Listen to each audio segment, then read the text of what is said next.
মাঠে বল গড়াতে আর মাত্র কয়েকদিন বাকি। প্রিয় দলের গোল কিংবা রেফারির বাঁশিতে কান পেতে থাকা ফুটবল পাগল বাঙালিরাও বসেছে নড়ে চড়ে।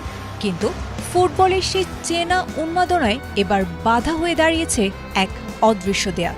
রঙিন পর্দার ওপারে প্রিয় তারকাদের দেখার সেই চিরাচরিত সুযোগটি বোধহয় এবার এক বড় অনিশ্চয়তার মুখে পড়তে যাচ্ছে। কোটি কোটি মানুষের আবেগ আর আনন্দ থমকে গেছে এক কঠিন বাস্তবতার সামনে। যুক্তরাষ্ট্র, কানাডা ও মেক্সিকোর মাঠে বাঁশি বাজার আর মাত্র ৩০ দিন বাকি, অথচ বাংলাদেশের ব্রডকাস্টিং টেবিলে এখনও নিকষ অন্ধকার।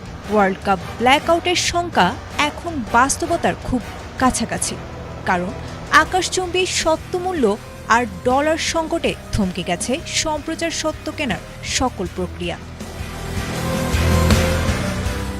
সিঙ্গাপুর ভিত্তিক প্রতিষ্ঠান স্প্রিংবং পিটিই লিমিটেড এবারের আসরের জন্য দাবি করেছে প্রায় ১৫১ কোটি টাকা, যা ভ্যাট ও কর সহ ঠেকতে পারে ২০০ কোটিতে। গত বিশ্বকাপের চেয়ে যা প্রায় দ্বিগুণ বলা যায়।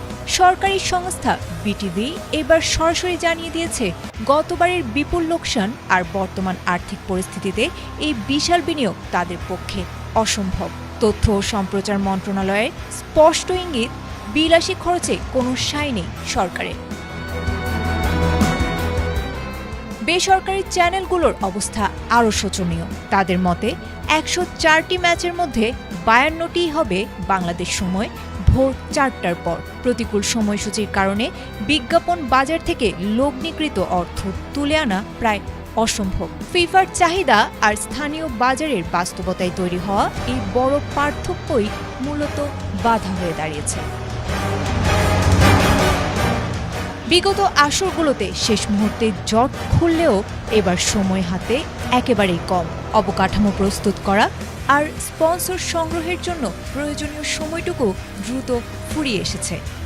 শুধু বাংলাদেশ নয়, একই সংকটে রয়েছে ভারত ও চীনের মতো বিশাল বাজারগুলো। ১১ জুনের আগে যদি কোনো সমাধান না আসে, তবে কোটি ফুটবল ভক্তের উন্মাদনা হয়তো এবারের বিশ্ব আসরে নিস্তব্ধই রয়ে যাবে।